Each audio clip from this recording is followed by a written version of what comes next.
East expert. Sierra Claire is a foreign policy expert and adjunct professor with the San Bernardino Valley College in California. Thanks very much to the both of you for joining us. James, to you quickly first. It's a 2-week ceasefire. That's not very long, but that's almost half the duration of the war so far, which is good news.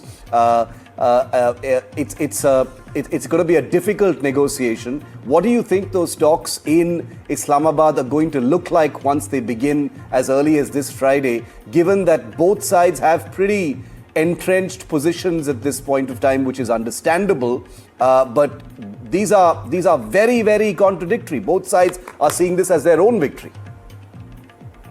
Yes, that's very true. And to look ahead and define how those negotiations are going to look like is something that can only be guessed at really at this point. As you pointed out, they are in their maximalist positions right now, and neither side has earned a good reputation for compromise. And usually both or one of the sides has broken before the other. And so it's going to take a lot of sustained effort. It's going to take a lot of sustained pressure. And I think that there's going to have to be a lot of political will exercised from a number of different parties to ensure that they stay in this process. And I want to say something very strongly, and that I really think that India has missed its moment.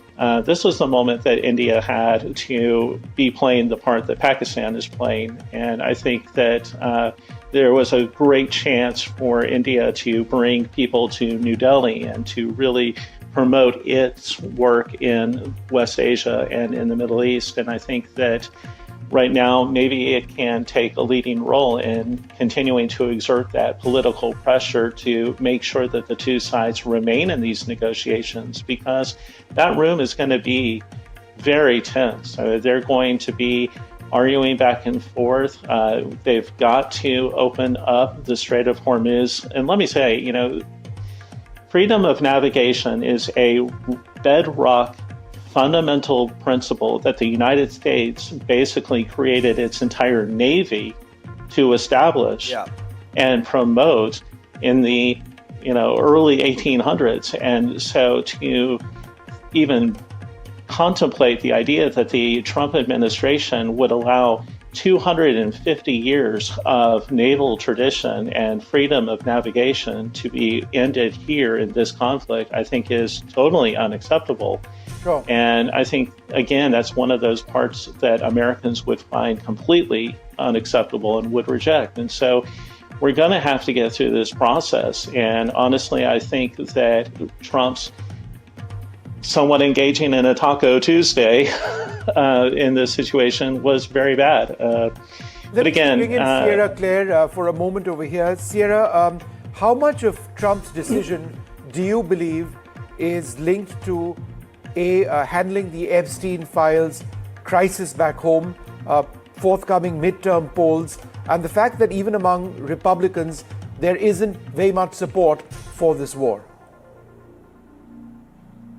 I don't think that President Trump or the advisors, the military and, State Department and intelligence advisors who advised him on this war and this operation were taking into account the Epstein files or the midterms.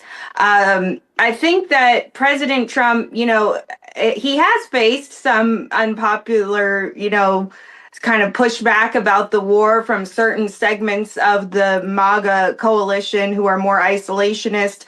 But every president deals with this when it comes to national security. That is the role of the president. It's not part of the democracy. We vote the president and then he makes the national security decisions. We don't get to weigh in halfway through the term and say, oh, well, we want to now vote on a national security decision. So I think every president deals with that. And President Trump has actually, come out of this with a lot of his popularity still intact.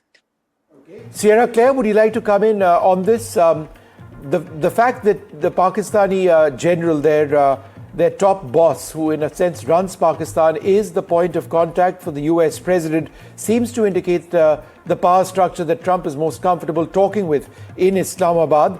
But how confident are you of there being some sort of a lasting sort of solution to this? Or do you believe that this is a tactical pause by both sides? Well, I don't think President Trump would agree to an Iranian tactical pause. So I think he has to believe that there's some hope for this. That's certainly not a guarantee, but I think in a comment earlier to an American news station, he said he was cautiously optimistic. So I think that's the assessment. In terms of, him dealing with Pakistan, he's built a relationship with Pakistan over the past year.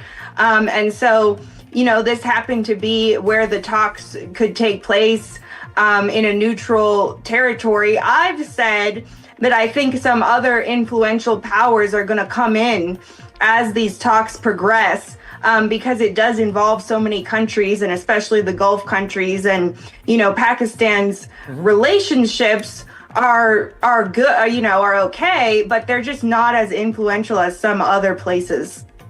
All right. Well, we're going to be taking a short break in a few moments, but just as a reminder to our viewers, the big developing news now is that Donald Trump has spoken to the Israeli Prime Minister Benjamin Netanyahu.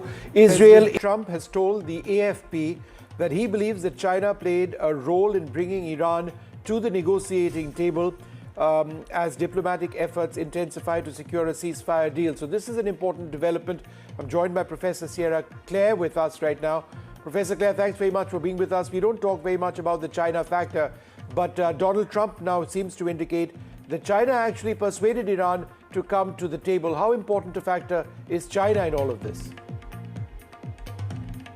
Yeah, I think China's certainly a factor. I think that, the credibility of President Trump's threats was a major factor, but also China coming into play. We've seen China's approach to, trying to wield their global influence is to kind of be the one who talks a lot about peace. We know they also support these proxy wars in various ways, but they like to be seen on the global stage as a peacemaker. So I'm sure they played a role here.